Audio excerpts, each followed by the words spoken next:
Welcome to the in front of me Motorola Moto G200, and I'll show you how to unmute ringtone on this device. So first you should go to the settings and here tap to the sounds and vibration section. And as can you see here, we got our ringtone notification volume panel, and just to unmute our ringtone, swipe this dot to the right side with your finger. And also we got this second way.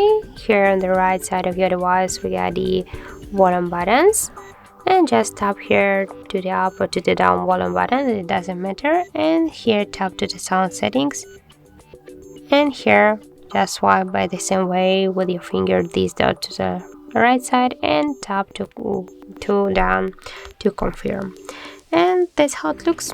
If you find this video helpful, remember to leave a like, comment and subscribe our channel.